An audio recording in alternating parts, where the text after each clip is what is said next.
Ladies and gentlemen, welcome to the Pro Wrestling World Talks with Dan and Mac.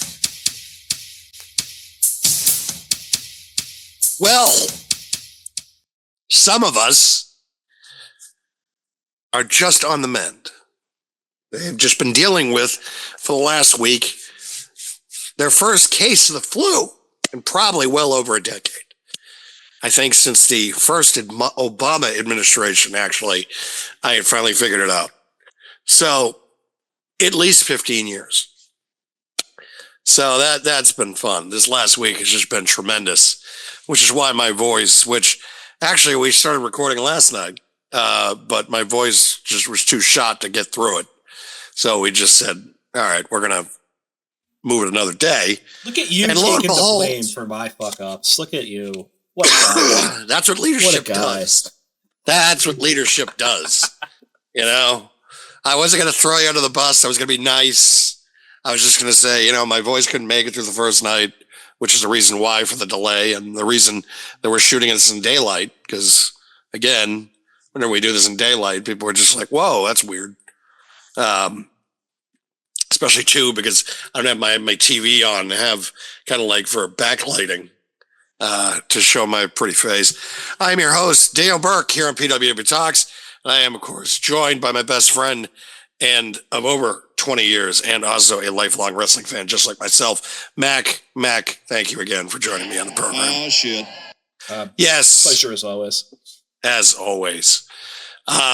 We are, of course, on the eve of Saturday night's main event, the second edition of the revival of the program by WWE, which is also going to be on NBC and Peacock. So it will, so weird having to, you know, because the first thing I want to do is be like, but everybody does it. Every mainstream, like, pro wrestling podcaster, they always call it the cock. And it's just, everybody else does it, and I'm like, I'm just going to call it Peacock. Maybe because I have this. Hold on. Cornbread, damn it, cornbread. Maybe because I have that soundbite. Every time we talk about wrestling and we talk about the word cock, all I can think of is the cockles of your heart.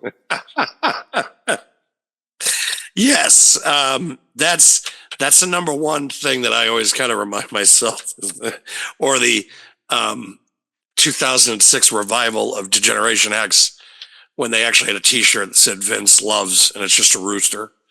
And you hate horses, you hate hamsters, you hate cocks.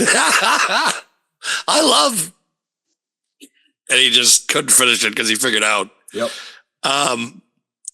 Yeah, and yeah, I just have a hard time considering the fact of how juvenile I am too, of how I just am not like, oh, of course it'll also be on the cock, but it's also because of the fact that everybody else does it, and it's gratuitous, it's unnecessary. It really is. You know, it's just, I get why people do it. Don't get me wrong. I actually didn't even know they did that until you just said it. But no, they do it. Like there's they call it the cock, and I'm like, my thing about it is too, and the way that my thought process is, most of the time, unless I go on my expletive rants and stuff like that, when it comes to certain things, though, also like media entities, I tend to call them by their name just because of the fact that my broadcasting career with using call letters and things of that nature, but also the fact that I'm always trying to look to get a job.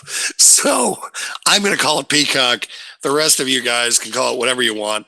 You know, because you have your Patreon pages or whatever that can keep you going, which I'm not knocking it. I'm just saying. We just spent like 5 minutes talking about cock, so. Yeah, exactly. I don't think that's going to work. Hey, goodbye job, goodbye life. Yes, exactly. But yes, it's the second edition of Saturday Night's Main Event. Second of the new generation. First, the second of the new generation, correct? The revival, or I guess under the Triple H era too. The second. There's a lot of things you can put with this. Considering the fact too that two of the top matches are also rematches that we have seen on pay-per-view, or at least in big-time programs within the last 18 Well, 3 out of the months. 4 matches we've seen in the last year. Yes, we have. And you can make arguments that this is more or less a kind of a week a pre-show a week ahead of time before the Royal Rumble. But I don't think they would want to call it that, just because of the fact that, I don't think they would want people to be like, well, the World Heavyweight Championship match, a Rhea Ripley match, and a match with Braun Breaker is going to be on the pre-show. I just feel like the way that this is kind of advertised, and this is the way that is kind of thrown together, that this is a show of like, well, they're probably not going to be on the Rumble, but we'll book them for this show. Or it's like, well, I don't know what else to book. You know what, though? I think that's such a great statement. When we talked about this last night, ironically enough, we talked about how the Rumble was probably going to be also 4 matches, because you have 2, 30-person Rumbles to get through. And each of those is probably going to go over an hour. So you're not going to get 2 World Championship matches in there. You're just not. You're not going to get the women mid-card titles. I don't even think either of the women championships are going to be defended unless they amend the card on SmackDown or on Saturday night or again on Monday night. So I think it's a great call, because I think you're 100% right. We're not going to get a lot of those matches on the Rumble. Maybe when it goes to 2 nights, which I think is going to happen next year, or at least it's in discussion, but SummerSlam is going to 2 nights. We definitely know that already. So we can get more out of those, kind of like we do WrestleMania these days for the past couple of years, since they moved to a 2-night format. But I think it's also a little bit weird having the first Saturday night main event of 2025, 3 weeks after the one they did in 2024? I get it. Quarterly shows, which is the most likely thing, and I guess even though they're not quarterly, technically, from what I heard, yeah, it's just weird. But to your point, it's kind of a good timing. It's a good segue. The next week you have another pay-per-view. I think in 2 weeks after that, there's that NXT show, and there's also an AEW show. Yes, that one. There's a lot of wrestling coming up anyways. But to your point, yeah, it feels like this could just be a Monday night, or even a SmackDown, I guess. This is sorry to cut you off. No, go ahead. It just sounds like to me, it's like, because now you have Raw, which has been below 3 hours the last 2 weeks, which is really surprising. Especially too when I heard about Penta's issues with timing. I'm like, but they ended the show at like 10:45. Yeah. Like, if he was having timing issues, then why the fuck did they add? Didn't they just add the time 15 minutes? So I heard that they have a set time where they want things to go, right? Gotcha. Or end, whatever you want to call it. So I think maybe in that context he goes a little bit over, but do they really need to end the show at that time? It's Netflix. Does it really matter? You can make your argument, yes, no, maybe, it's business and all this other stuff. But I mean, at the end of the day, the answer is no. It doesn't really matter. Let's be real.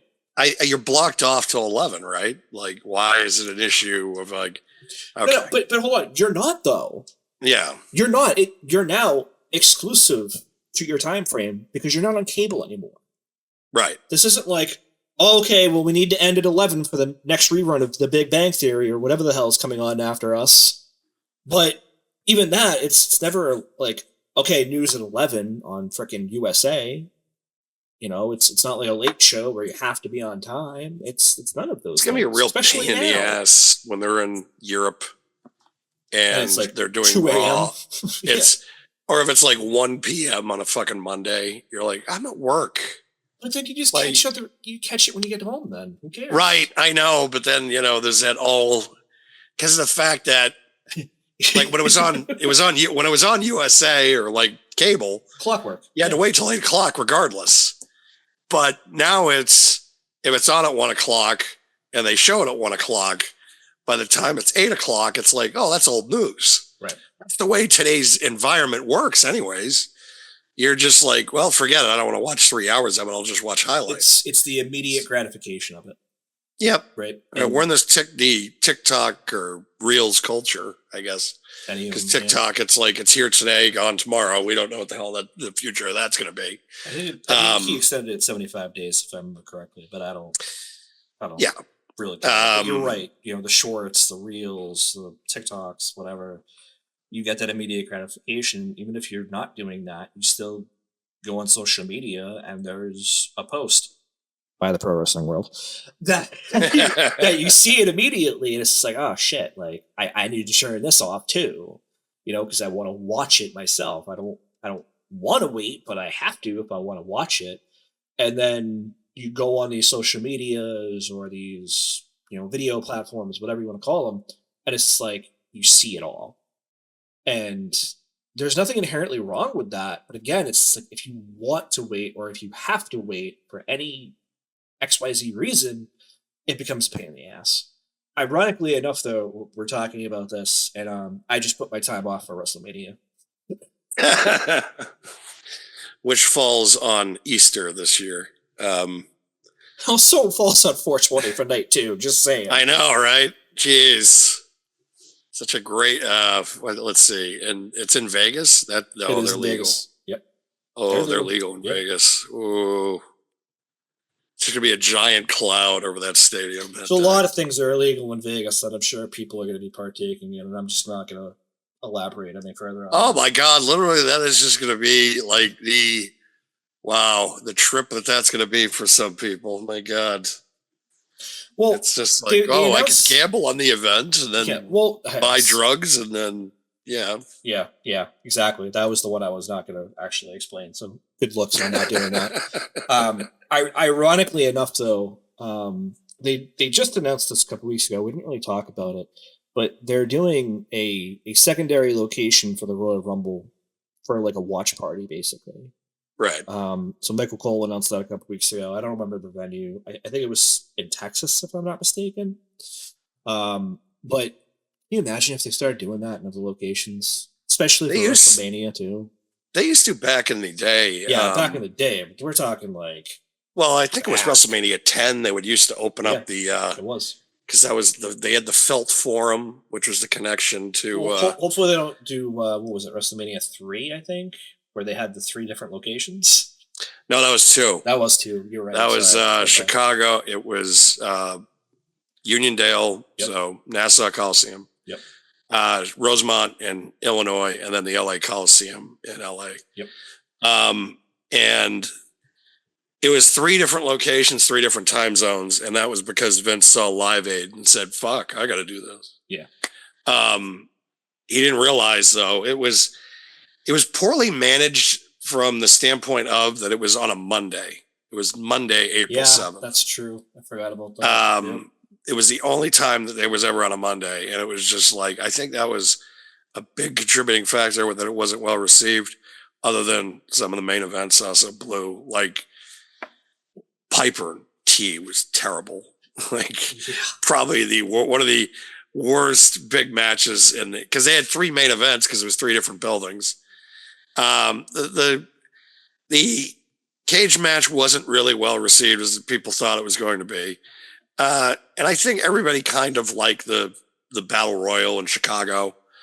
It wasn't that great. Well, no, but people, I think it was memorable. Yeah, but I mean, if you take out the matches for a second and just think about the logistical aspect of it, right? Oh, God. Like you have different talent in different places. If you just do it as a watch party and have like a huge Titantron set up and whatever else, do it that way, people will still show up. They'll still go. It's the atmosphere. You don't need to have the talent spread across 3 different regions and arenas, as it were. That's true. That's how it was done back in the first Mania. It was closed circuit, which pretty much was the early days of watch parties. Yeah. And now I feel like though that they're in such a and they could charge if theaters wanted to do a deal, because look at movie theaters looking to make money all they can. It's funny you bring that up because I was going to bring up the Metallica show you and I went to. Yes, We I do remember went to that. the theater. The Big We Four watched event, a Metallica yes. show. Yeah. And it was a live site, but again, because theaters needed to really start to kind of catch up with that. Because even I think then they really started to see what was going on. That was like the first time that I did notice, or just like, okay, yeah, they can do something like this permanently. If they wanted to do this, they could, and they've done that, because there's a lot of times that you'll see Broadway musicals and operas being advertised, because it's just like, we have superior sound, we have superior quality for visual with projection. It makes complete sense, and also the acoustics. Yep, do it. And it is a environment that I think that is warranted, where you can start charging $20 a head, and it's not pay-per-view anymore, right? It's not going to be that buy rate thing. Yeah, but who cares? But you're going to make money. Exactly. Right? So the reason I cut in here, and your point is so 100% valid, and even if it was pay-per-view, it's still going to be a valid point, because let's be real. All you need to do is buy Peacock. You don't need to do the closed circuit anymore. No. Just pay for the venue's Peacock, and that's $5-10 depending on the platform that you're going to use, whether it's ads or no ads. And then you charge $10 a head. You fill the arena. You've made $500 on that one show. You could actually charge more because it's a 4-hour show. You could charge more because it's 2 nights. You could charge more because it's all of that, plus the SmackDown, plus the Hall of Fame, plus the Slammies if they do it again this year. You could charge. My God. Oh, that too, yeah. You could charge whatever the hell you want. You really could. You could sell the passes like the WWE shows, whether it's 1 night, 2 nights, all events, and scale the price accordingly. And dude, that's money right there. If I live somewhere warm, right? If I say I lived in Florida, God forbid. Sorry, not sorry. Right. I would have a projector in the backyard and charging people $5 a head just to come in and watch it with me. If only BYOB. Just saying. If only this stuff was around when we were in college, being able to take over a hall or something like that, to be able to do this. The limitations back then were impossible, literally, because of course this was the early stages really of when streaming was a thing. Everything was back then was still used with coaxial cable, which or the black boxes. Yeah, exactly. I don't think the theater would have liked if we brought those in. No, not at all. That would have there would have been a lot of poor logistics to go through.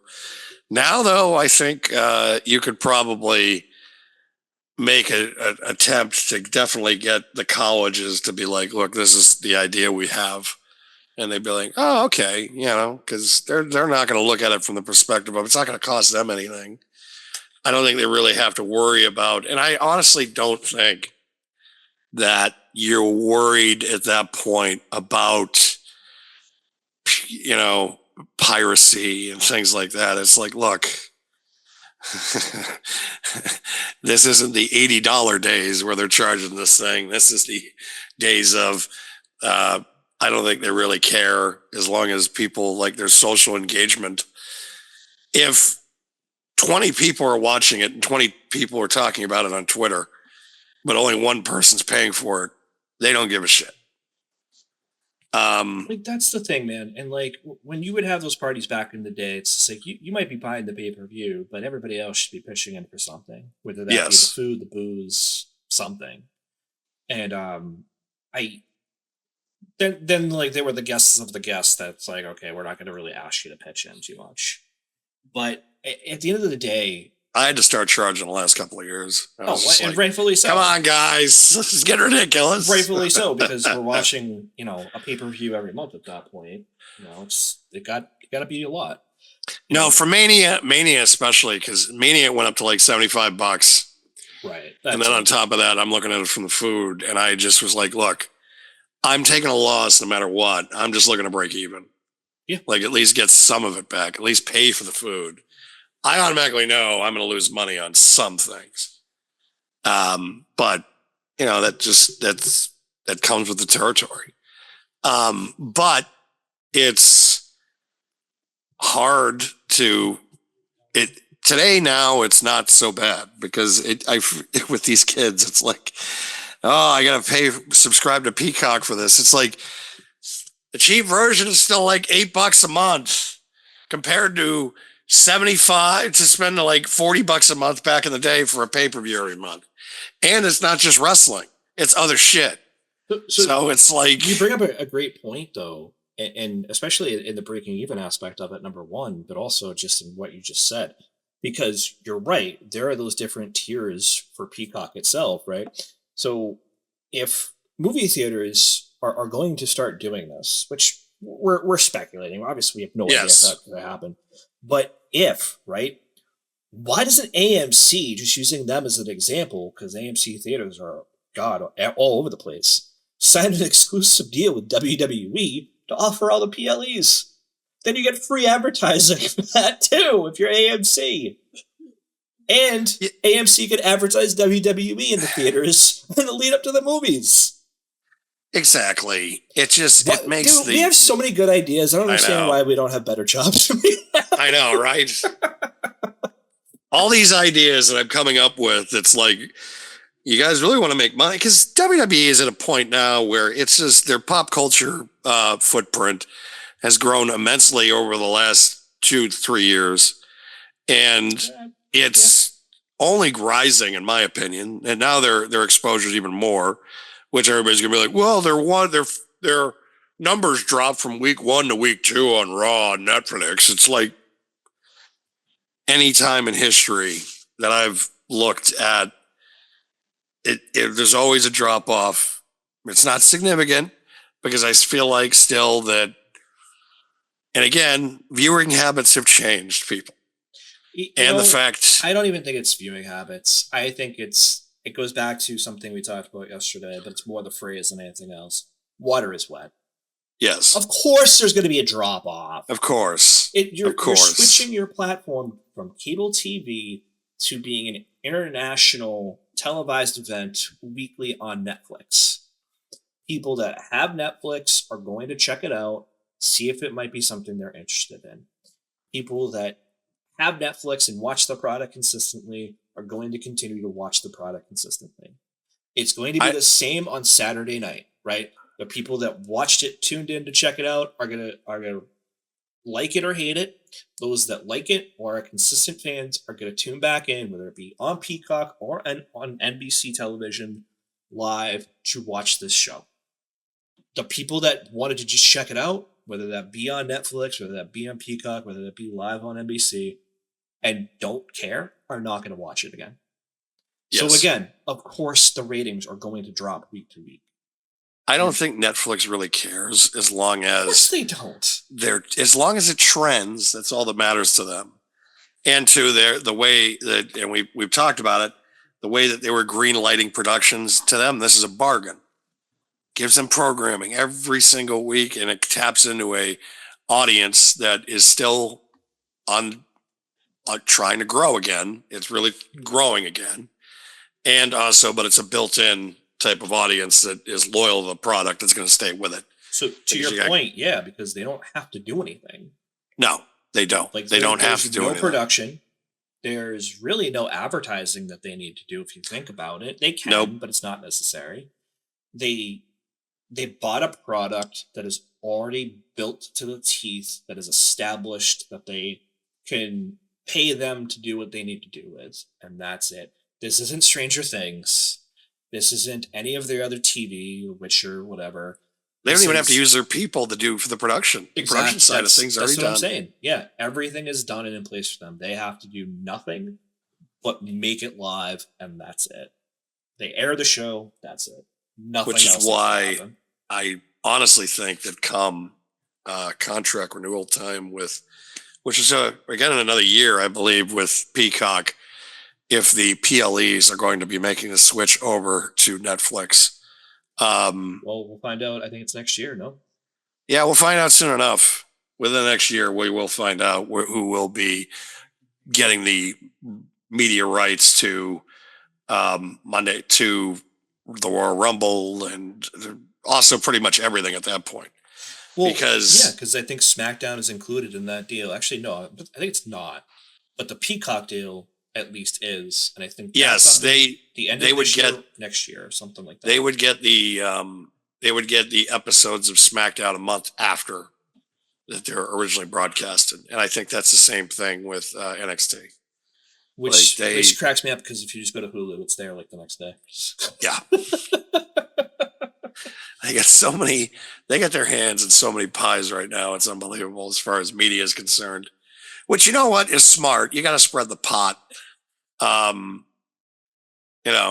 Unless you're an idiot and decide you're going to put all your all your eggs in one basket because, well, why not? Warner Brothers is a great place to stick around with, right? Right, Tony? Is it right? Though? Is it though? Is it, Tony? Right. Okay, so it has been announced. It was announced earlier today, which I went on this whole diatribe live on air last night before my voice got shot or we had technical issues, depending on whose narrative you want to believe. I don't know what the fuck you're talking about. So it has been announced this morning that Hulk Hogan will not be appearing at Saturday night's main event. And it's been reported.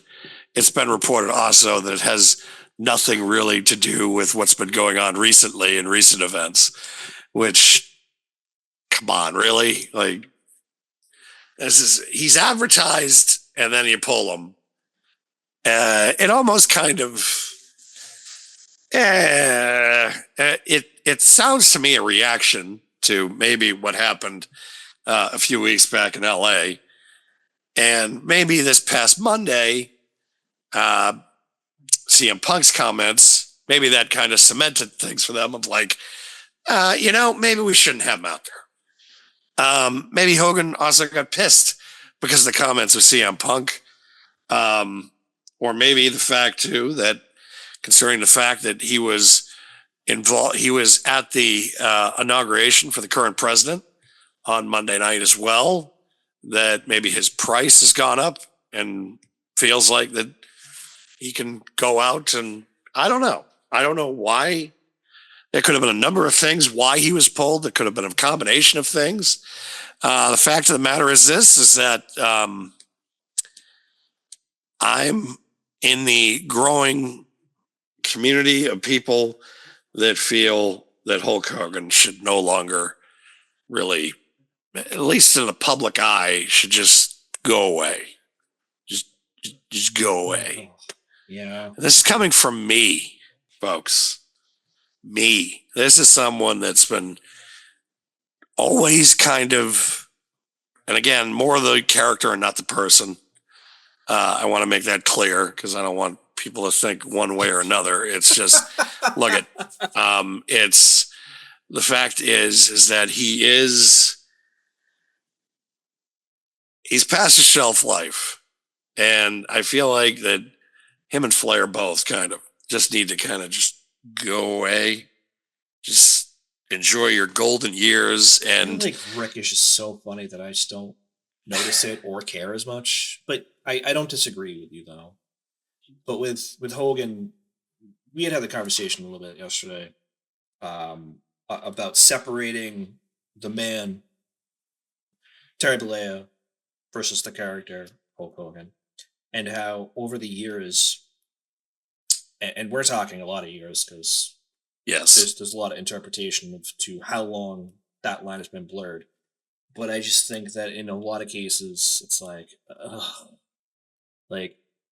can you separate them at times? And even if you can or cannot separate them, And you maybe forgive him then at that point. And for a lot of people, the answer is no. And it's funny because in my head, I don't remember where I saw it. It might have been the Macho Verse, but there is a picture of just a bunch of people, not just Macho Man Randy Savage cosplayers, but a bunch of different wrestling cosplay going on. And somebody in the crowd, they're going to take a picture, and they said 1, 2, 3, Hulk Hogan sucks. So they do it. 1, 2, 3, Hulk Hogan sucks. And there's this one dude cosplaying as Hulk Hogan way off to the side of these people. No, he doesn't. For years, that was you. That one guy still cosplaying as Hulk Hogan. No, he doesn't. He doesn't suck. And I am shocked and amazed, sir, to finally hear you say that you are now really thinking about switching camps. Because he's a fucking buffoon. And it's now to the point of embarrassment. And it's now to the point of you're now going to destroy your legacy because you're going to hitch your wagon to something that automatically 50% of the public hates it. It's very polarizing. Mind you, and even in the wrestling industry, to a lot of hardcore fans, they don't like him. They never liked Hogan. I have been considered a hardcore fan. And there's really no denying it. And I think I've been in that rare territory because I've had a lot of conversations with people that, we can have the discussions about the greats of all time. And I would always argue about Hogan. And I could still make the arguments about Hogan, the performer in the ring. I could still make the arguments about Hogan as far as my standpoint in wrestling history and as far as that is concerned. As the man, though, and as far as wanting to do business or anything like that at this point, it's just, am I still going to buy his figures? Of course I am. That I can't really take off the, but as far as seeing him and as far as him doing new shit, now. Like, it's just, that part is dead. That part should be done. That part should be, not, and I get it. Like, you're an ambassador to the company now. It's like everything you've done, everything you have done has been to build that company, the walls and the foundation of that company. I get all that. I respect all that. I understand all that. But at the same time, you need to take accountability for your actions and also apologize to certain people that you have offended with not only things that you have said about certain people, even certain races and ethnicities, but also the fact of the amount of people that you have lied. It's all of it. It's everything. And it's all finally starting to kind of catch up with him. And it's to the point, Hulk, where you need to realize that, yes, I am still a Hulkamaniac, but you need to go away. You just need to go away, dude. Just do your signings and that type of stuff. Yeah. And people will still pay to see you, but nobody wants to buy your shitty beer. Nobody wants to see you come out there. And number one, too, it's hard. Another reason, too, it's hard because every time you see him walk, he's just so crippled now. It's like, it's like hard to watch because his body is so broken down, but at the same time, it's like he still has to come out there for the check every time. Does to you, brother. You do that leg drop for 20-something years. And we all shit on it for years, too, of like, that move has done nothing. It has done nothing to anybody. Yet, all the back surgeries and all the stuff that he had to deal with. Yeah, who knew the one that was hurting the most was himself.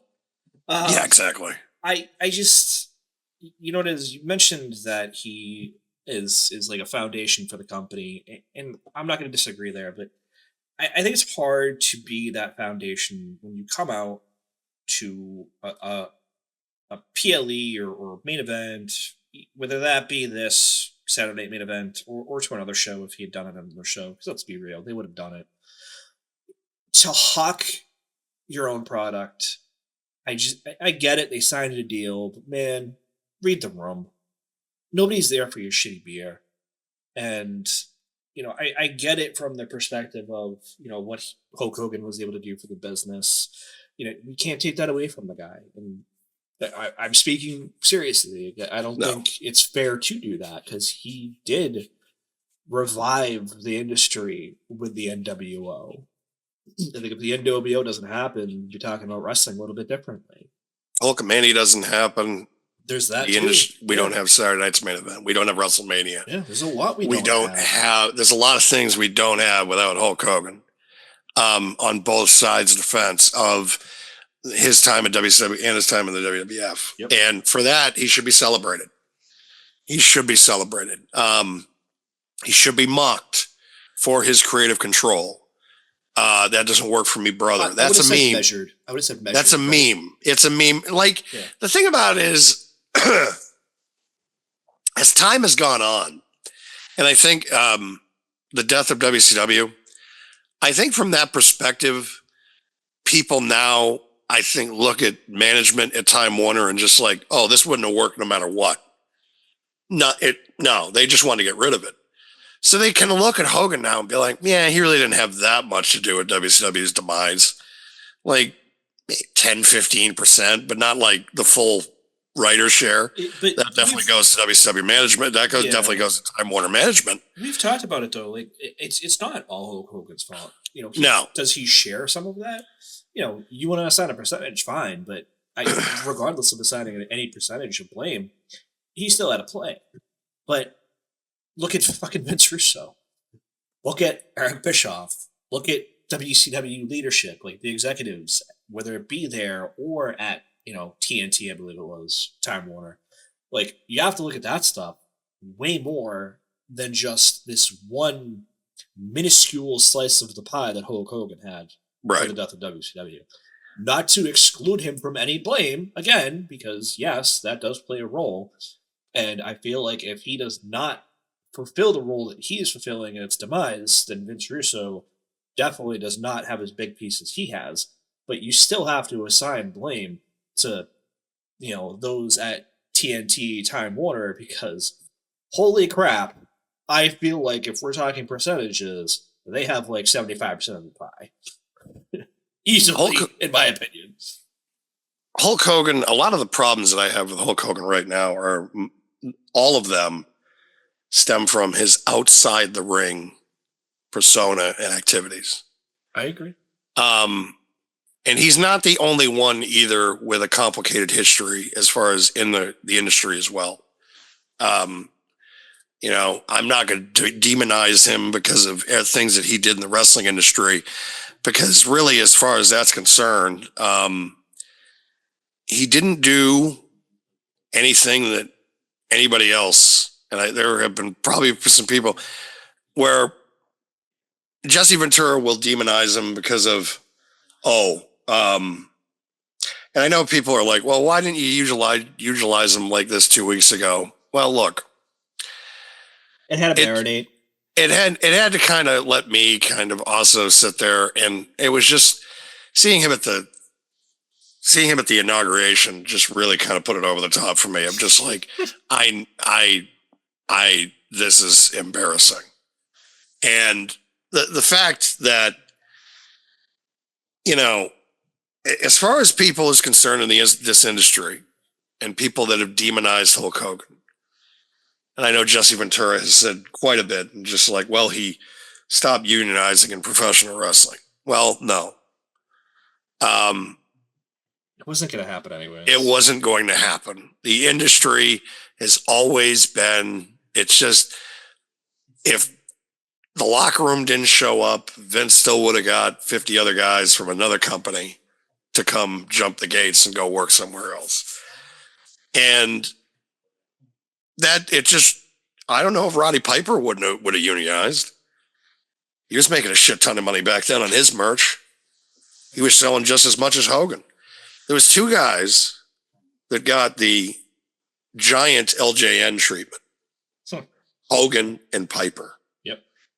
Would Piper have crossed the lines? I don't know. I don't know if any of those guys that was involved in the cartoon show, like Tito Santana and Andre, would Andre have unionized? Probably not. Andre was in the back pocket of the McMahons. They pretty much were the ones that lined his pockets for years and allowed him, because they were his booking agent.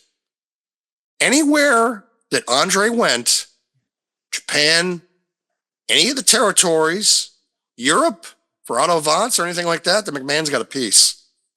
So, you know what? I would say this, and we've had this conversation before, so I'm not going to spend too much time on this one. But no, I know. I'm just trying to. No, but hear me out. Yeah. Because I do want to discuss it real quick. Because I had a union job way back when, right? I'm not going to say what I was doing, but I had a union job. And the dues, the more you make, the more the dues go up. Are you going to sit there and tell me that, you know, like, because we have other unions, we have like the Screenwriters Guild, we have all these unions out there, right? So it depends how much unionization they're going to do and how much the union dues are going to be per talent. But you have a guy like Hogan who's making top dollar, he's obviously going to need to pay the most dues. You have a guy like, you know, just throwing a random name out there from, you know, jobber history here, the Brooklyn Brawler. How many dues is that dude going to pay? $5? The dude's working for peanuts already. And listen, like, that's part of it. And to your point, is the union then going to be shit on by Vince McMahon and then not be given all these career, title, monetary kind of opportunities? Like, you have to consider that too. Because let's be real. If he's already shitting on a union, he's not going to want to pay the union. He's not going to want to work with the union. He's going to want to work with the guys that, exactly as you said, would be willing to cross that picket line. The interesting point that I just realized, because I was just thinking about this in the timeline of this. If those guys would have boycotted or whatnot, Vince would have went down and probably even gotten Jim Hellwig and Steve Borden in 1986, and he would have had Warrior and Sting in the pipeline before everybody else, dude, which would have changed everything. Lowe's and Home Depot and he would have found all the immigrants to put in the wrestling show. It would. They would have. It would. The show would have gone on. Exactly. I understand Jesse's thought process and fine, but it just wouldn't have happened. So I don't demonize Hogan for that. I don't even put him in like a negative territory for that. Everything that Hogan negatively did, I feel like, was on the creative sense of but more or less of just him being politicking. But yeah. I look at Roddy Piper's book. Roddy Piper said in 1984, he figured out he wasn't going to let anybody pin him in WWF. That doesn't work. So here's your top heel that's pretty much saying, no one can beat me. And he's made that openly, telling people that. And then people are like, well, why didn't Piper get a WWE title shot in 85 or 86? Can't imagine why. Yeah, I wonder why. Yeah, exactly. Like, the fact get the title off him. All these guys, Orndorff, all of them, they all had these reputations if they just didn't want to do a clean fucking job. And so Hogan, I don't demonize him for that. I demonize him maybe for the glaring one for me is Starrcade 97. That's a glaring one. I didn't see that. That's an extremely glaring one. But again, like I that's like the big glaring one. I can look at his WWF run, his first one, and be like, was there any time that he should have been like, no, like I could lose here or something? Maybe not dropping the title, maybe not beating Taker 6 days after losing to him after the Gravest Challenge. Yeah. That's minor. That, again, was also for a bigger picture that led to, in hindsight, it looked all right now because it led to Royal Rumble in 92. So, I thought it was stupid for it to be 6 days later, but that's just me. But it's more or less me just trying to say, okay, in the wrestling business, he shouldn't be as demonized as he is, but as a person in the last 10 to 15 years, his actions, absolutely. And I'm glad he's not going to be a part of the show. I really don't want to have Jesse's newfound life in the wrestling business also be jeopardized because there would be an incident backstage because, I'm sure they have caveats or whatever the hell you want to call them in place to be like, yep, you guys can't interact at all. Nope, not doing yeah, it's just, I don't want that to be kind of a problem, right? It's like, I want Jesse back. I want Jesse here. Jesse is here. He's going to keep working here. And I just don't need that jeopardized because, Terry just walked in. Fuck. But yeah, he's not going to be a part of the show. Thank God for that. I hope that he's not around. Like, I just hope bring him out for documentaries and stuff. But that's it. Even documentaries, I don't want to hear them. Honestly, Jesus. Put him in commercials, and that's it. That's it. You put him in the commercials, he can hawk his beer and promote your product with the WWE. That's it. Yeah, and this week I talked this shit about Hogan this week, and they announced a new NWO 3-pack this week, and I'm like, well, fuck. Like, I'll be buying that. It's like that's it. I can't, again, the character I don't have an issue with. And in the wrestling industry, I don't have a problem with the character. As a person, yeah, you can fuck off. As I said, I just think it's difficult to separate the two at this point. It is difficult, but I just do it as far as like it. I kind of try to keep it kayfabe. In the wrestling industry, it's like, okay, fine. Jeez. But as a person and like but him now, I don't want to deal with it. Every time he comes back into the industry, it's like, to me, that part is dead and I don't want to see it. You know what it is for me? Anymore. This is the last statement I'm going to make about Hulk Hogan before we move on. But you're alluding to this statement when you started it with how he came out at the inauguration. For me, I'm going to take it back to the RNC convention because that's really what it is. Yeah. And this is why I have such a problem with the separation between the character and the man, because let's be real. He didn't come out as Terry Bollea. He came out as Hulk Hogan. And I feel like the same happened in the inauguration. I'll be honest, I didn't watch it. I just caught wind of it from what you and I had discussed. But again, yes, it's the same scenario. He's not coming out as Terry Bollea. He's coming out as Hulk Hogan. So if you want to make the argument from what I said before about how 20, 30 plus years ago, it's a little bit easier to keep kayfabe and separate the man from the character, I would agree with you. But I think, especially the last few months to the last few years, it's been increasingly more difficult to do so. Hulk Hogan has been dead to me since 2007. It's like that. He's dead. I would have said 2010 at least, but yeah, yes, it's like it's before the car. It's like all right. Just hindsight goes on. It's like, all right, 05, 06. All right, fine, I'll keep those. But it's just like everything after like 06, I just don't want to deal with it. I just don't. Like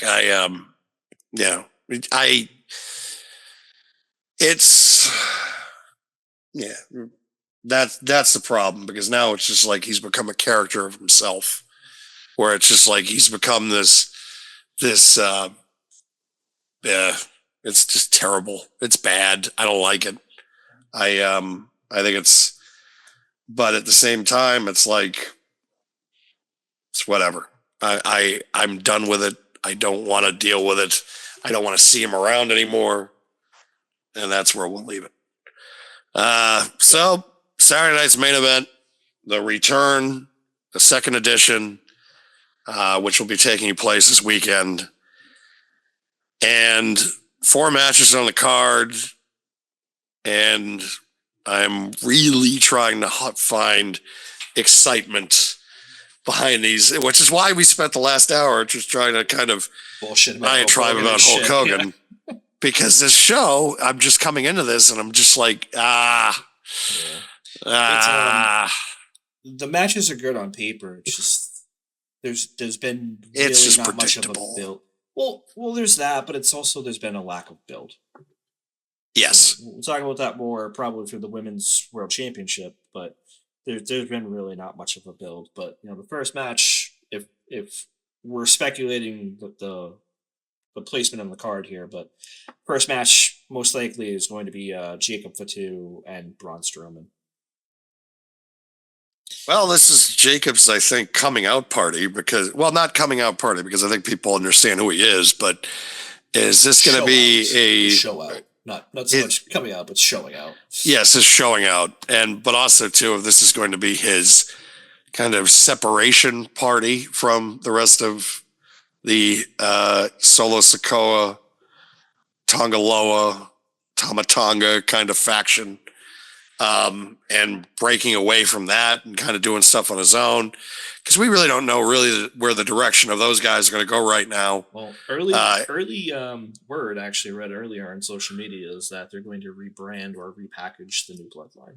That's why I didn't call them the Bloodline. Most likely, yeah.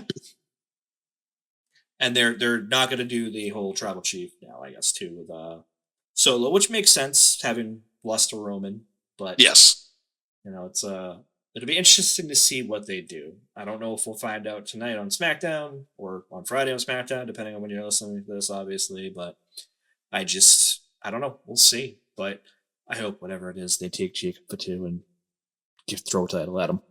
Yes, I hope so. I expect him to win. I think it's going to be a fun match. Yeah, dude. Braun Strowman has got so much area to target that it's like. No, I know. If Jacob Fatu jumps off anything, he should be able to hit him.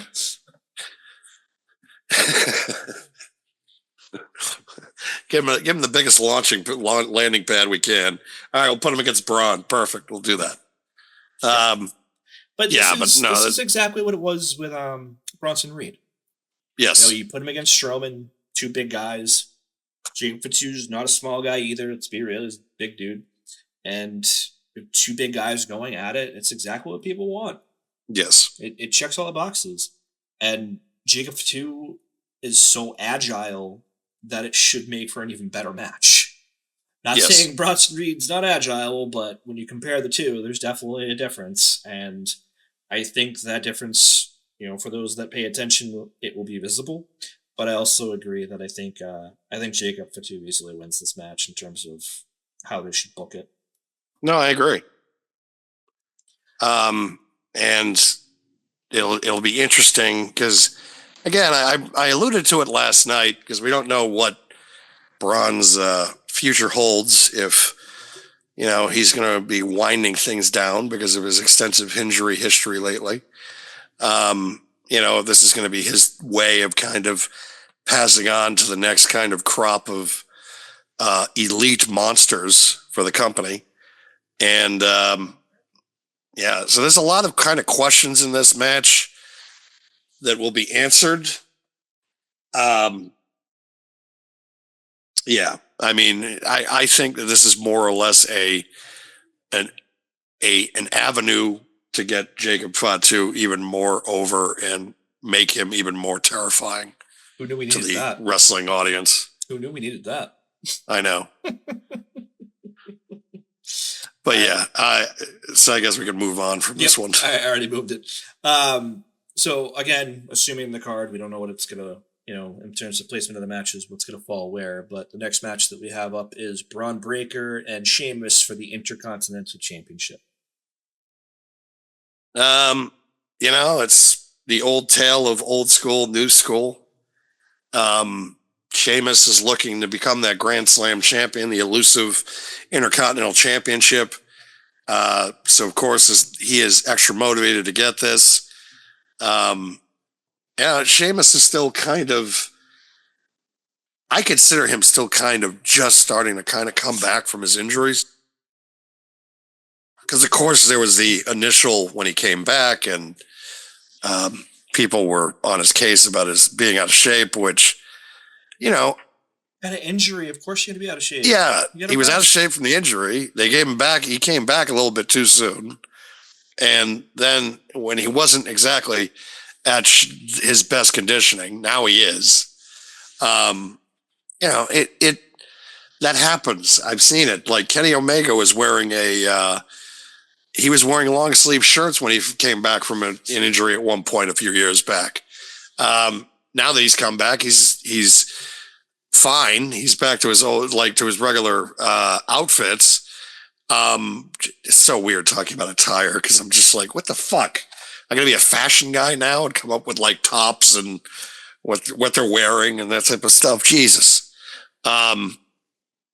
No, I'm more or less with Sheamus. It probably stuck out a little bit more with people because he's already a big guy as it is. So they saw a little bit of a punch and automatically we were just going to jump on his case. But it's not like it really affected his wrestling style or anything like that.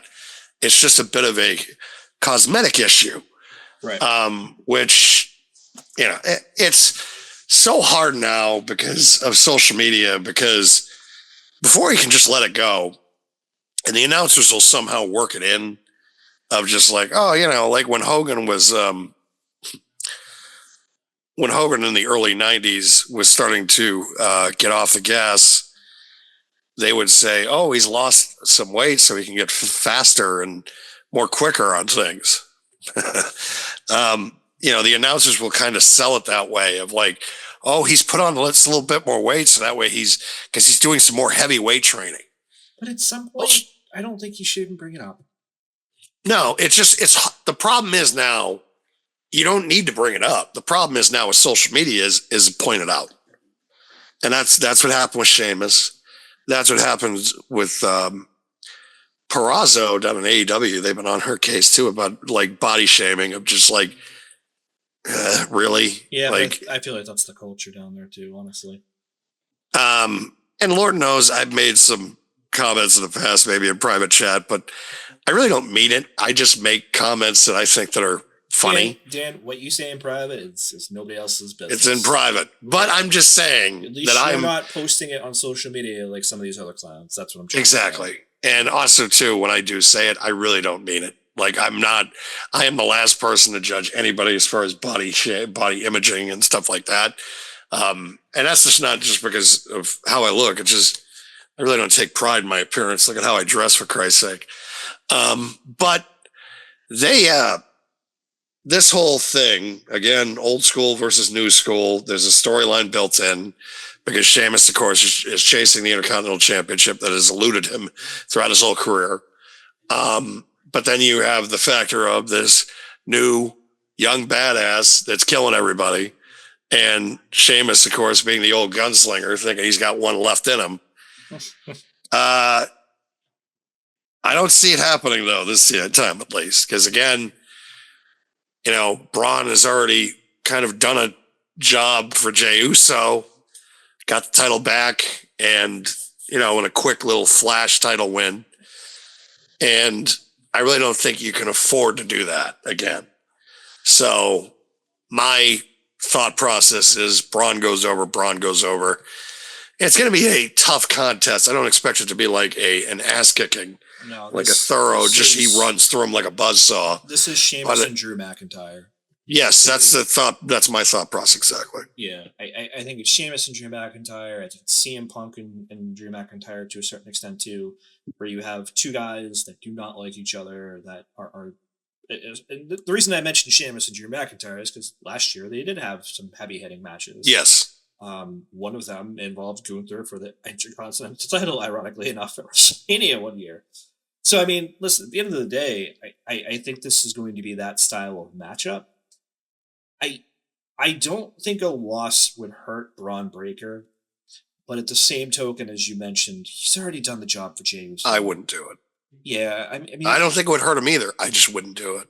I agree, but that's the point. He's already done it for Jey Uso. I get that him as a person would probably be okay with doing it for Sheamus as well, to give him that Grand Slam championship, title finally, basically. But I don't think it's necessary at this time. if you mentioned it yesterday, so I want to mention as well. We heard that he recently re-signed Sheamus, right, to a longer Yeah. contract. So you Yeah. have plenty of time to do this. You don't Yeah. need to do this now. It's not the right time. It's not the right champion either, right? Like, if you want to have him. I think one of the names I threw out the other day was like, if Sami Zayn was still IC champion, okay, have him beat Sami Zayn then. He can beat an established name, and it really wouldn't matter. Not as somebody that I think is on the rise, and somebody that in a Lack scenario, the future of the company, yeah. Yes, no, it's not. Yeah, it's just this isn't 2009. Okay, we're in 2025, different ball game, and the fact is that I'm looking at Braun Breaker as a guy that is going to be my number 3 or 4 hitter in the next 5 years, where Sheamus is in like a spot where it's like, yeah, you've been my 3 or 4 hitter, but now you're batting like 7th or 8th. Yeah, you're still hitting 25 home runs, but you're batting like 222. Listen, I compared Braun Breaker months ago to. Yeah, I know somebody else last night, and I'll get to that in a second, but I compared him to Brock Lesnar. Yes. Because of his explosivity. Can't believe I actually nailed that in the first try. But that is one of them. And his overall look, his attitude, you could tease him with Paul Heyman, which they have done when he was still in NXT. Yes. And all of that would be huge, I feel like. It's just not necessary. He doesn't need it. He's enough of a mouthpiece himself that he doesn't need a manager like Brock did. The other one I mentioned last night was Gunther. And ironically enough, both start out their main roster run basically as IC champion. And he could be that next Gunther. Gunther is a little bit older. I think he's in his mid-30s. Whereas I believe Braun Breaker, if I remember correctly, is about 27. Maybe even 26. I think he's 26. Yeah, I think he is too, actually. But 2 of your top talents, if you look at the women's side, Rhea is also under 30. I believe she's 27. Yes. So you've got, depending on whether they want to keep doing it or not, 10 plus years with some of your top echelon talents. And is Braun Breaker in that conversation? I mean, not immediately, because you still have guys there like CM Punk, like Cody Rhodes, like Roman Reigns, like Jey Uso to a lesser extent.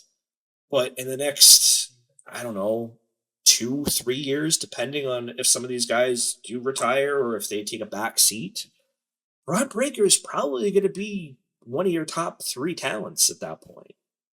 I'd be shocked if he wasn't. Right. And, again, I'm looking way ahead. If we talk about the here and the now, again, can they have him drop the belt to Sheamus? Yeah, of course they can. Should they have him drop the belt to Sheamus? Absolutely not. No. Absolutely not. It is the wrong talent to lose. Again, I throw Sami Zayn out there because, in my opinion, Sami Zayn is like one of the last, aside from Jey Uso, decent Intercontinental champions. But Sami versus Sheamus is way different than Braun Breaker versus Sheamus. Yes. That's a believable win. Right? And that's why I throw Sami under the bus here. I apologize, Sami, if you ever listen to the show. I like you, but just it makes more sense for you to lose than Braun Breaker. Right. It just does. So, again, going back to it, you mentioned that you're with Braun Breaker in this match. I'm also a Braun Breaker in this match. If Sheamus wins, am I going to be disappointed? A little. I'll be happy for Shamo to finally be a Grand Slam champion, but I'll be happy at that end too. But I just it's not the right time. It's not the right time. Yeah. Not at all. If he wins at WrestleMania against somebody else, though, Sheamus, dude, I'll throw a party in your honor because shit. Or he wins a ladder match or something with like 5 people in there. I'd be like, cool, all right. Yeah. Because a ladder match, you're really not losing. You're just somebody went up there and got the belt. I'm thinking if somebody beats Braun Breaker between now and WrestleMania, that's what I'm thinking. Yeah, no, I understand what you're saying. But I don't disagree that they did this for the tag team championships when they split them up. Again, they did the whole ladder match. One team won, the other team won. That was a Yep. decent way of doing it. That's not going to be a team thing here, but to your point, they can insert 3, 4 other guys in the ladder match, have Braun lose that way. It's not really a definitive loss at that point, as you mentioned. So yeah, they could do that. Yeah. But again, that's to me the moment that Sheamus deserves if he's ever going to win that belt is a world. I agree. Just do it at WrestleMania. Just that's way better. But I digress. What else do we got here? The Women's World Championship with zero build and sense to it. Nia Jax against Rhea Ripley. This is lazy booking. Lazy booking. Oh, shit. There we go. We need that lazy booking clip. I gotta find that. Yeah, you I'll do. dig that up. Yeah, so we can start. Yeah, because there's one term that I don't know. is just It might be zero. perfect. Yeah, the reason why this is lazy booking is because this headline of PLE in the last year, and Yep, it was Elimination Chamber in 2024 in Australia. zero build. There's zero reasoning for this to happen. Nia just lost the SmackDown Women's Championship. I know it's the whatever it's called, but like it's the affiliated brand that she's with, the SmackDown. She lost that world title, and now she's going to Raw to face Rhea Ripley, who just won the title 2 weeks ago. And now it's like, instead of giving somebody else on the Raw roster a shot, we're going to give it to Nia Jax. It's like, again, me sitting there and being like, what? Like, this is a very underwhelming, I think, match for the show. But it's a safe match though. It's safe, but also it's just, why don't you give some up and comer that hasn't been on? Like, there's so many different roads they could have went to make this at least something. They could have done something to make this, have some meaning to it instead of just like, well, we've done this before. It's a good match. People won't complain. Yeah, they might. I will, because I'm going to sit there and say this is kind of lazy. Like, this is like, and I understand you when you're having all these PLEs kind of back to back like this. I get all that. And Nia will probably be in the Royal Rumble next week too. Let's face it, because I don't expect her to beat Rhea Ripley. But it's just okay, all right. But and the reason why I really don't have much else to say other than I feel like this is lazy is because we really haven't given much on this at all. It's the same match that we've seen going back to Elimination Chamber last year. And the funny part is that Rhea's a beloved babyface, where last year she was a beloved babyface because she was in her home country. Yeah. But she was still a heel. And it was like a heel versus heel matchup. Now it's everybody loves Rhea. People still hate Nia. So there's that part of it where Rhea's going to come into this and she's still going to be beloved, but she's going to be in Texas instead of Australia. So from that perspective, yeah, everybody's going to be happy if Rhea wins. Everybody's going to be behind it if Rhea wins. But at the same time, it just checks all the boxes that we've seen before in this match. And I don't think it's going to be anything earth-shattering. I think Rhea's going to retain. I don't know. I just think it's underwhelming. Yeah, like I said, it's. I know you mentioned it's lazy booking, and I don't disagree, but I also think it's safe booking because they I know the phrase I used last night, and I have to say it again because of how funny it actually ended up being. But haven't we done this already? We've done this already. We've done this. Yeah, it's like we've done this already. But I mean, it's true. We have, and if we look at the road to get to this spot, it doesn't make sense.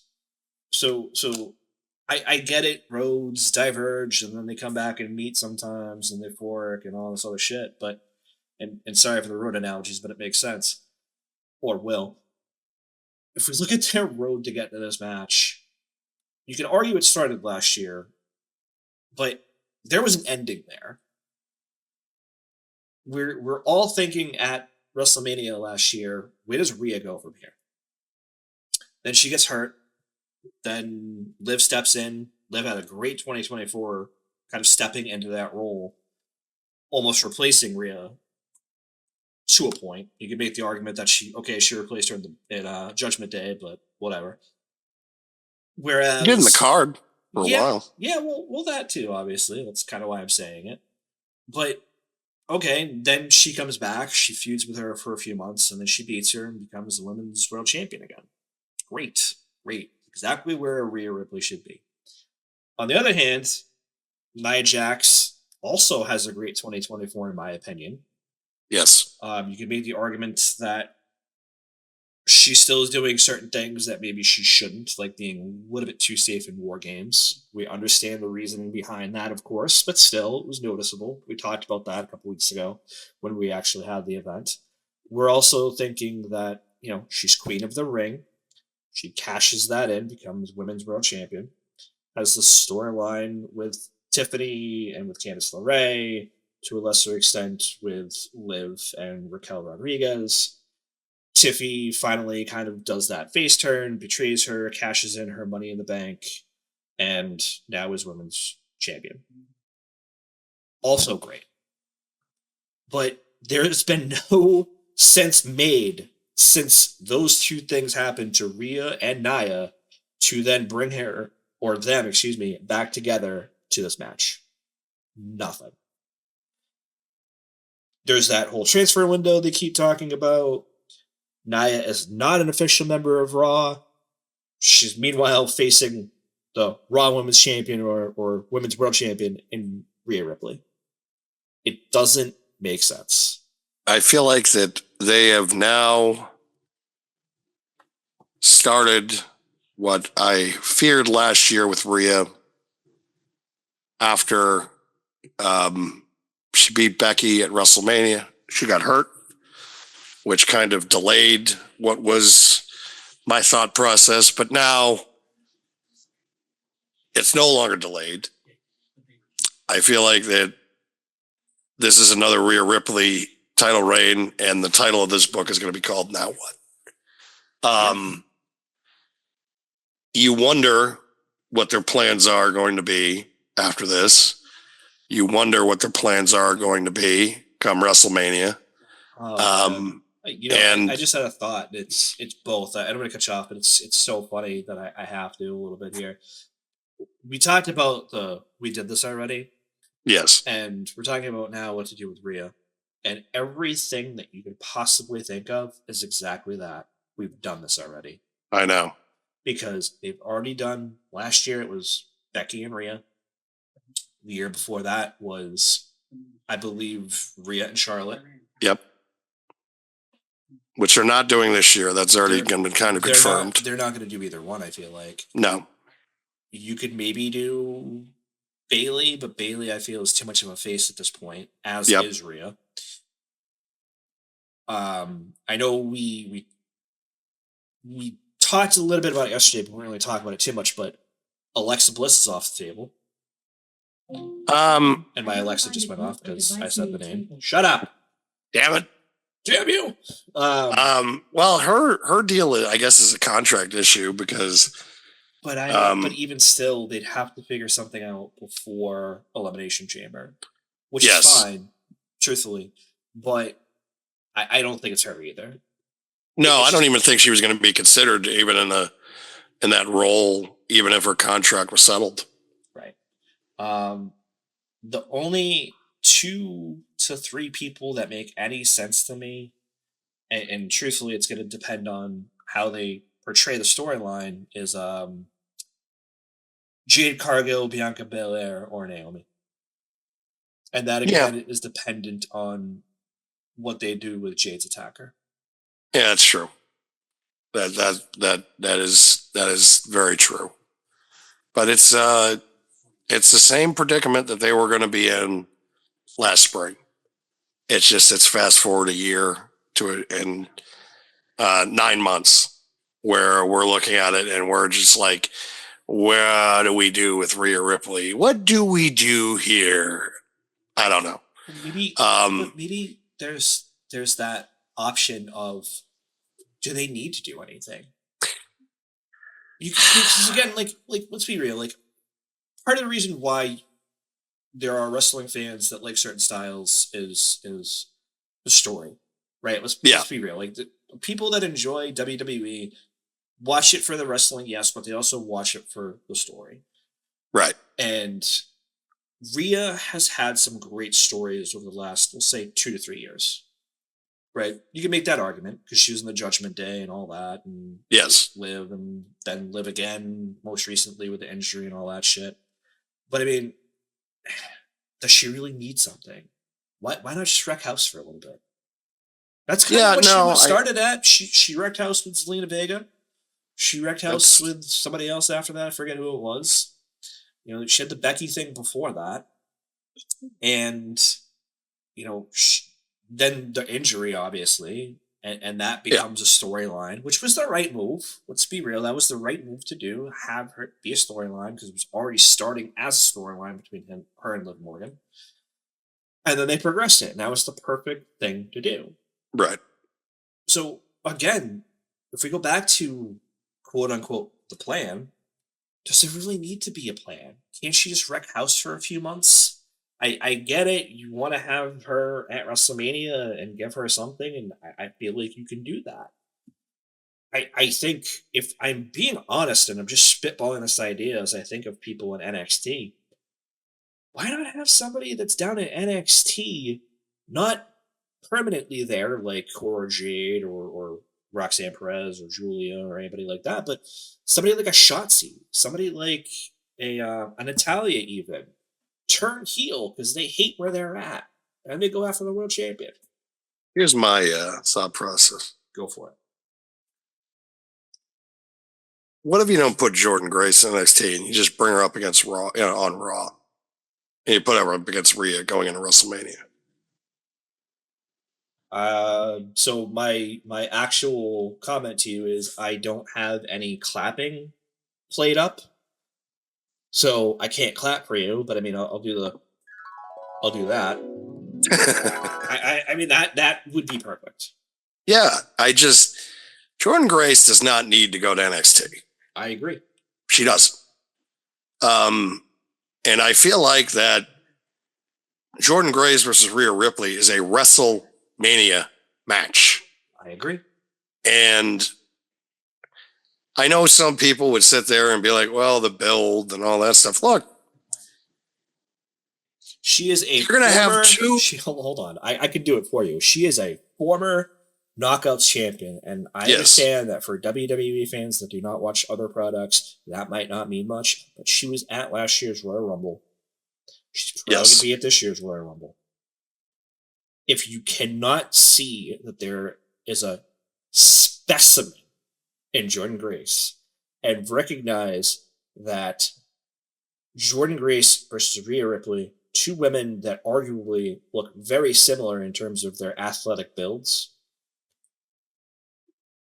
If you can't recognize that would print money, I don't know what to say to you. You'd have two top tier talents in their prime going one-on-one with each other at the biggest show of the year. And Jordan Grace has been the best woman's. That's all I'm going to tell you. Main event night one. Why not, right? Why not? Well, it depends because CM Punk's going to fight once. That's true, too. CM Punk's going to be fighting over that. But the fact is that you now have, because Jordan Grace, because I know everybody's like, well, she might need to go to NXT. No, she doesn't need to. She doesn't need to. And I feel like that would take care of your problem on what you're going to do with Rhea Ripley. And I understand Mac's point of view too with, just let her cook for a while. Just let her go out there and slay some people. Yeah, that works. But I'm always, no, I get it. But when you think, yeah, that's the thing. And it's like when you're also dealing with talent that are, because, if you do the math, folks, it's less than 90 days from now, less than 100 days. We're headed into Mania season. And, as soon as the Royal Rumble starts, which is next week, mind you, it's going to be fast. Like, we're going to blink and all of a sudden it's going to be fucking April 13th and we're a week out. And I'm always someone that has to, especially when it comes to the upper tier talent, the main event tier talent, which is where I put Rhea Ripley. I want her to be able to be in the main event picture and at least have something for her headed into WrestleMania, headed into April. That's why I'm already kind of theorizing and looking out for her direction come the next 3 months. So, but I agree with Mac. Quick question though, actually, with that in mind, right, and with this match in mind, do you go down this path again, or do you think this is a one-off? Her and Nia Jax. No, I think this is a one-off. I don't think you go down this direction again. Okay. There's no money in it. There's no. I just don't want to say there's no money in it because there could be, but it's the old adage of we've seen it before. Already. Yeah. I think we even did it when Nia was with the company in the first place, like before her original run. I think we've seen this. It's Nia Jax against Jordan Grace, right? Nia Jax against Roxana Perez or Julie, she has another crop of women that she could work with. Same thing with Rhea Ripley. Okay, you want to do this week because, we're a week out to Royal Rumble. Okay, fine. But in my opinion, it's just like the last thing I want to do is, especially because I'm always thinking about booking mentality, unless it's an active program or like one that like with Drew and CM Punk, that was 3 consecutive pay-per-views. Yeah. I am not going to go back to a match after a year, within a calendar year, if it's cold. And this is cold. And they're going back to it. And yes, it's not again, a PLE, so to speak. Them. It's cold because of them. It's not cold because of the 2 women. It's cold because they haven't booked anything in the meantime. Right. That's because I wouldn't go back to it. That's what I mean. You don't go back to it. If you don't go back to it within a calendar year, if there's nothing behind it. There's nothing behind this at all. I mean, the only thing is War Games, but that's more a Liv Morgan thing than it is well, yeah, that was a recruiting deal. That was, those are dream teams put together. No, that's all about. Yeah, I agree. This is more or less. It's just I'm looking at this and I'm just like, this is okay. This is just lazy. This is lazy. We've seen this before for the same championship. It's just, come on. There's other people on the roster you can put up against. Yep, I agree. But yeah. All right. So I believe the next is not the match per se, but I have it booked this way in my mind, at least, in terms of how they're going to do these segments. The next segment would be the contract signing for the Royal Rumble for the undisputed WWE Championship for the ladder match between KO, Kevin Owens, and Cody Rhodes, the American Nightmare, moderated by Texas' own, since the event will be held in Texas. Yep. Shawn Michaels. Yes. So I will, before I give this to you, we developed a drinking game last night for this segment. And it is how many times Dusty Rhodes will be mentioned. I said 5. You said 3. I said over under 3, yeah. Yeah, and I said over under 5. Yep. Because they're going to be in Texas. Cody's involved. Dusty's involved. NXT. All these, and then just the way that Kevin's been with the American Dream. Kevin was a Dusty's kid, too. So I mean, there's always that opportunity that he brings that up himself. But you're right.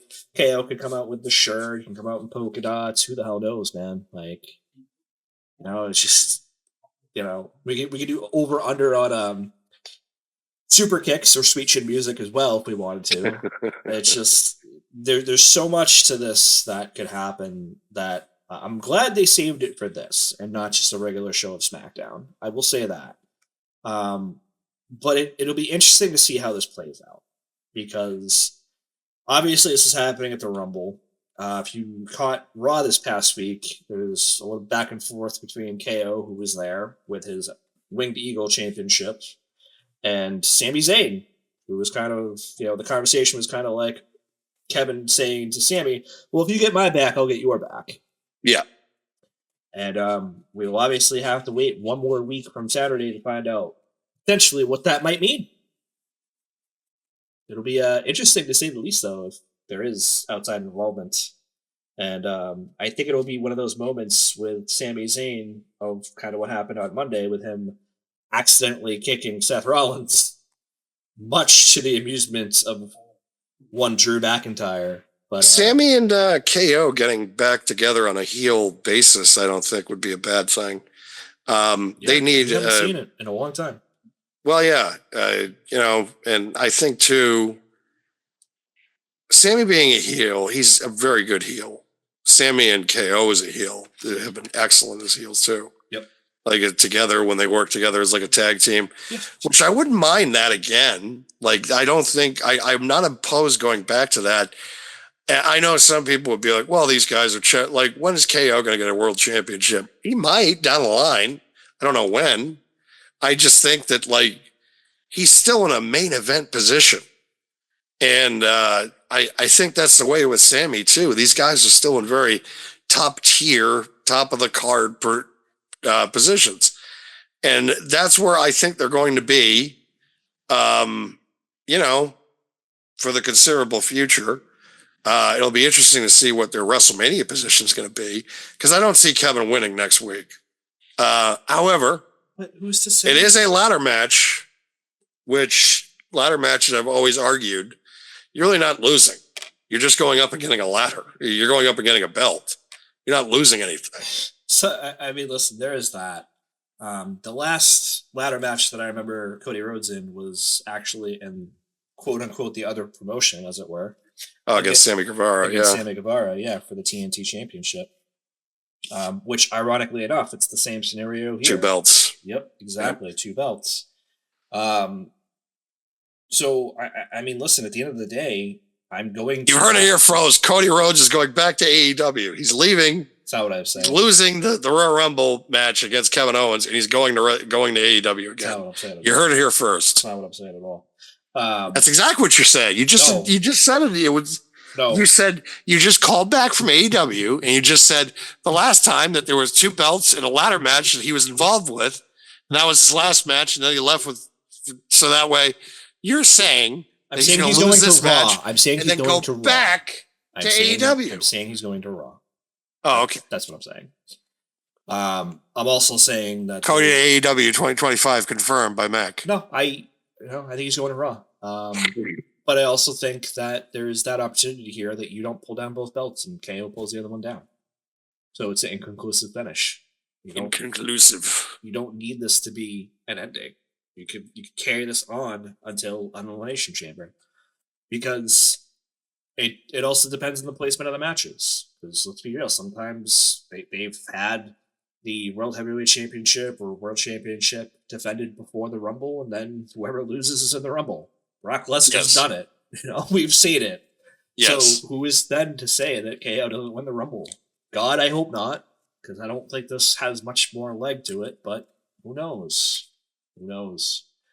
But the reason I listen, at the end of the day, I don't know if Cody's gonna win or lose. This is the one time I actually don't know. All the other matches throughout his title run since Mania, you can make the assumption he's going to win. This is the one that I'm actually not sure about. Because it's a ladder match, and the ladder match has a lot more variables. And again, my thought process and the way that I've always thought is a ladder match, you're not really losing. Someone's just going up and getting a belt by using a ladder. So there's an out. So yes and no, but Cody winning does nothing. Cody yes and no. Cody, no, I'm not going to say that. Cody losing does a lot more for the other talents that would potentially be on the WrestleMania card. You can have Roman win the Rumble and have him face a heel KO as the babyface. Mm-hmm. You could have CM Punk decide, hey, you know what? I want to work SmackDown now, and KO would be a great feud for me. Mm-hmm. Because at the end of the day, I think those are the top two guys to win the Rumble. Yes. Then, regardless of who goes to SmackDown to face KO at Mania, you could have Cody going into Elimination Chamber, because I don't think he's been in one. You could have him win and then face Gunther as the babyface and heel matchup for Raw for the World Heavyweight title. Yes. And granted, those are just some of the ideas that we've talked about in the lead up to this event. I don't want to spend too much time on it because we'll be talking about it next week. Exactly. We'll be talking about it next week. Exactly. Yes. Plus, it'll depend, obviously, what happens. I feel like this next week, anyways. With this week we'll be able to shape a lot of things too. Exactly. So, I think this will be an interesting segment to say the least. I hope they bring out Jesse for this segment as well. Honestly, that'd be kind of funny. Well, part of the reason is like he hated Cody the last time because Cody quote unquote cheated. So it'd be curious to see what he would have to say about this. You know, so you'll definitely see him on the Jey Uso and Gunther match. However, I feel like he'll definitely be on the call for that, which brings us to what we feel will be the main event of the evening for the World Heavyweight Championship. Gunther defends against Jey Uso. Jey Uso has already been announced as well for the Royal Rumble, which again makes me think that if Jey Uso wins the title here, that Gunther will just take Jey Uso's spot in the Royal Rumble. I think that's happened in years past, but that is something they could probably add to a graphic as well of just a little picture with the slide of the both of them of winner of Jey Uso versus Gunther or loser of Jey Uso versus Gunther. It's kind of like the silver medal game for them of like, all right, well, at least I got a shot at this next week. It's like we're playing for second place, but yeah. Yes. It is another match that we've seen before recently. We've done this already. Yes. The stakes are different. This is for the World Heavyweight Championship. Jey is coming off of the Intercontinental title, winning against Braun Breaker. So there is always that argument there that could be made of, well, he beat Braun, and won the title, so he can beat Gunther. Like that could be the whole, I think, narrative tomorrow. Jey has also been on a tremendous run as well. His popularity is still maintaining and sustained itself. So you'd want to have, I guess, the Yeet entrance for Saturday night's main event. So it makes all the sense in the world. And there's probably the World Heavyweight title will not be booked at the Royal Rumble. So you got to have this kind of match in there, I guess, to kind of a showcase for Gunther, because I do not expect him to lose. Again, this is one of those shows of I expect to maintain the status quo as far as the champions are concerned. And I feel like that's going to happen again with Gunther, and he's going to retain the title. I do expect the match to be tremendous, but at the same time, I'm just, we've seen this again. We've seen this. We've done this. We've seen this already. Yeah. I have to agree. And as I was talking earlier, I mentioned, like you could have Cody face Gunther and do it that way if you book Cody to lose at the Rumble. And now I just think about it, it's just like, well, Gunther could really face anybody at this point. Whether that be CM Punk, whether that be Roman Reigns, he's going to be the natural heel character going into WrestleMania.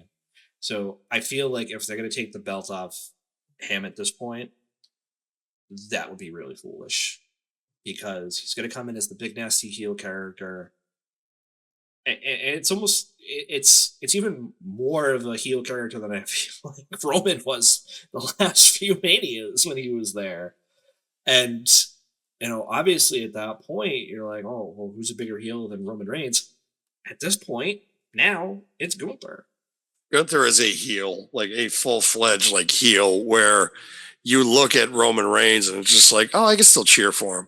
Where Gunther, it's like only the hardcores cheer for him. Guys like me and Mac, because we both like the defending champion, the guy that goes in there and is the workhorse and will do anything he can to win. Yeah, they've needed that workhorse, arrogant European heel. Yes. They've needed it for a long time. It wasn't like Rene Dupree. I was just going to say, they needed a guy that was not that of what Rene Dupree tried to bring to it. It's just, that was not the case. So funny enough that you brought him up, because I was thinking the exact same thing. But you're 100% right. Like, not him. They needed a different guy to be that top level heel, Eastern, whatever European style heel with arrogance. And that is exactly what Gunther is. And he plays into it so well. To the point of, okay, you're over as fuck, even though you're supposed to be booed to shit. You're over as fuck in your character, so I have to cheer for you. Yeah. That is exactly what he is. And I know that those, I almost want to say fair weather fans, but those fans that are paying attention to kayfabe and stuff like that, they want to boo him, and I understand why. That's the character that you're supposed to boo. But for me, no. I'm not booing that guy. No, can't do it. Yep. I can't do it. Won't do it. He's Gunther is somebody to me, is somebody that if he was the NWA champion in like 1982, I'd be like, yep, yeah, he'd be my guy. Like, no matter what, because his style works like timelessly. He's still using a power bomb, for Christ's sake, folks, as one of his finishers. It's like he's a complete throwback, and he's absolutely perfect and exactly somebody that this company has needed to just kind of go out there and just be a complete and utter badass. And I don't want to see the reign end. I think that he is going to be involved in some programs with some, and I'm not trying to knock Jey Uso here because I love me some Jey Uso, but Gunther is going to be losing that title to a much bigger star, and it's probably going to be happening at WrestleMania. Whether it's against CM Punk or Roman Reigns, it is yet to be decided. Yeah. So, but I expect Gunther to retain. I'd be shocked if he doesn't. I just would. Not again. You mentioned it. I'll reiterate the same point. It's nothing against Jey Uso. Nothing. It's not. But Jey is always going to be that guy that chases. And it's very akin to, I guess the best, current analogy is Sami Zayn. He might win a mid-card title. He might chase for the world title, whether it be the world heavyweight title or the undisputed WWE title. He might always chase for those. And eventually they might do good and give him a title for a couple months. But that's going to be on the backs of, trying to supplant or replace guys like Cody Rhodes, like CM Punk, like Roman Reigns. Because as long as you have those, I'll say top 3, but you can even make an argument for a top 5 with other guys, I just don't see it. No. I think that if you're looking at perspective-wise, that's a bulky top 3, to say the least, number 1. And those you could throw Randy Orton in there. You could throw Seth Rollins in there. You could throw Drew McIntyre in there. Exactly the names I was actually going to mention. If you put those guys in, I'm not going to say Randy right this second because obviously, I don't know how full time he's going to be at this point. Yeah, but the credentials. No, in that regard, you're right. But if we look at current guys that are there a lot of weight to it. True. We get guys that are there currently all the time, like the other two that you mentioned, Seth Rollins and Drew McIntyre. If you want to do the part-timer thing, we could put in a separate column of Randy Orton and, God forbid, fucking John Cena for this year.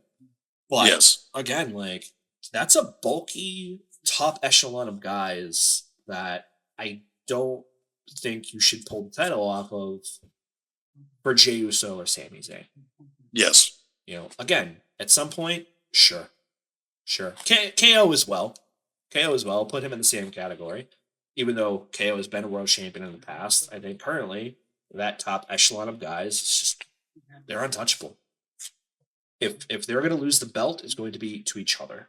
It's not going to be a guy like Jey Uso. It's not going to be a guy like Sami Zayn. It's not going to be a guy like Sheamus. There are other guys there that, whether they've been world champion or not, or are currently quote unquote chasing for a world title. I'm sorry, it's just not going to happen. And it's nothing against any of those guys that we just mentioned. Jey Uso in this match, obviously being the big one that we're talking about. I just don't see it. Is it going to happen at some point? Yeah, 100%. But it's just not going to be on the back of a Gunther. Not right now. Not until WrestleMania. It's not going to be on the back of a Cody Rhodes or Roman Reigns or the other guys. Right. It's just not. And, like you said yourself, I also love me some Jey Uso. Dude, Yeet! I had the soundbite just because of how much we actually like Jey Uso. Yes. It's not bullshit. But it's just, is he going to be in that upper tier, that S tier, as the kids would say? And I look at Jay and I think to myself, yeah, he's excellent. He's very good. But I wouldn't put him in like the top tier of like a Roman, a CM Punk, a Drew, a Seth, a Cody. It's just, he's a chaser. Exactly what you said. He's a chaser. He's going to chase the title. Maybe he'll win it a time or two. Not going to be for long, but a couple months. To kind of give the people that hopium, all right. I would give him. You got it, kids. But it's not going to be long. Give him a top 4 run, right? Yeah. Give him a top 4 run. So give him.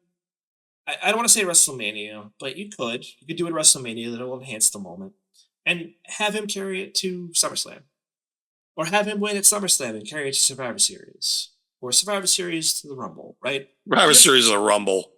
Like the end of the year, like you just want it to be as short as possible, is what you want.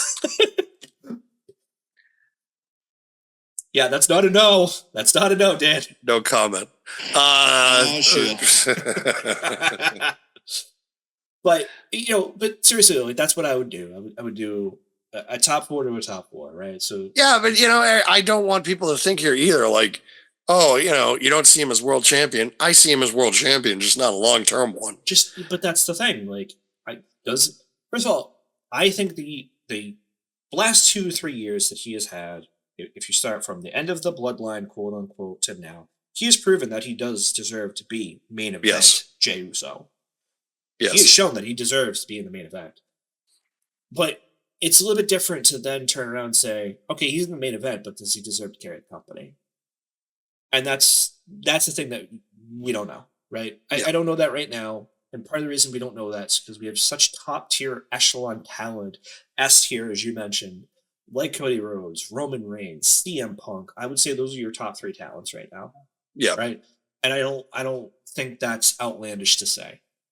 My point is like, can Jey Uso do something to get him into that crowd, right? Can he supplant your CM Punk, your Cody Rhodes, your Roman Reigns to move into 3rd and push one of those guys to 4? Yep. And that's the thing that I'm not sure about. Can you do it for a little bit? Sure. But definitely not for like a year. I think it hurt. Like the last thing I'm going to say about this, Jay's WrestleMania performance against Jimmy really kind of weighs on my mind as far as where his trajectory goes, as far as I consider him as a main eventer.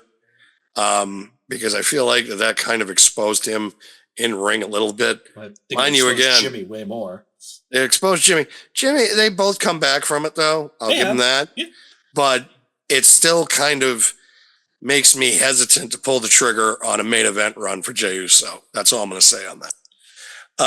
But I expect Gunther to retain. And again, I feel like this show is going to be really good.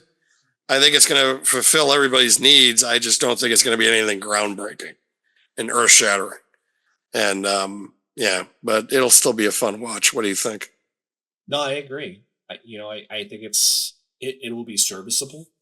Yes. I don't think it's going to blow me or anybody else, you included, away. Yes. I think it'll be exactly what it needs to be, and I I'm trying to kind of like minimize my expectations, honestly. Yes. If I'm No, being, the same here. if I'm being 100% honest, that's what I would say. Because if we look at, you call it the first one, but the most recent one prior to this, right? And the new regime, the new era, whatever you want to call it, I thought it was good. Yeah. It was good. Like, it wasn't great, but it was pretty fucking close. Yes. I'm not going to say this is bad, but I think it's going to be serviceable. And yes, I'm trying to mitigate my expectations because of how good I thought the last one was. Yes. And no, I think that's my problem with this. Yeah, I think a lot of people looking at it like, oh, that'd be good. But they're not going to be like, well, this is great. Yeah. Right. And I think it's a little bit of a buzzkill too, if I'm being 100% honest. Going into the I Rumble agree, the but we're a week out to the Royal Rumble, but that's so I why get I'm it. saying it, Dan. Like, yeah, I know. If we look at the Rumble is next and how much we all love the Rumble, how much the Rumble is probably going to be awesome. It's going to have the cameos that it always has. It'll be a surprise finish this year because Cody is probably not going to be in it unless, like I said, he loses to KO. So we know there's not going to be a three-peat, as it were, and we're all hoping, those NFL fans, there's no three-peat there. But I will say this. Yeah. Ooh, man. Anyways. Yeah. So there's no three-peat, so there's an element of surprise. You mentioned it too, of like when we brought up Tiffy's time. Tiffy's obviously not going to be in it, so that's one less notch in her belt, as it was. Yes. She's already champion. Is Charlotte Flair coming back, and is she winning the Women's Royal Rumble to face whether it be Tiffany or we've already done that already? Rhea Ripley. We can fully preview the week. Yes, we can speculate next week. I know. But the problem is, and why I say all this is, having this be the week out feels like a fucking buzzkill. No, I know. Because it's like we're trying to get our hopes up for the Rumble, and then we have this smack right the week before, and it's like, shit. Yeah, no, I feel like it's too soon for them to kind of do another one of these. This might have been really good for like, I don't know, the middle of 2 weeks ago. No, even like 3 weeks after, like in between, like Elimination Chamber and the Rumble. It's a good point. That I felt like would have been a better fit. But I'll still be watching. I know you will be too, and we'll be back next week to preview the Royal Rumble in full, and also give you just some of the fallout from this match. And we'll also probably be able to talk about some ongoing stuff in AEW as well. That some of the drama that's been going on there. We can bring that up also next week. All right. But, on behalf of myself and Mac, thank you for listening to us here on PWW Talks on Diamond Podcasting Productions on YouTube, and follow PWW Talks on Spotify and Apple or wherever else you get your podcast. Mac, anything to add this week? Nope. Okay, thanks. Bye. All right. Bye.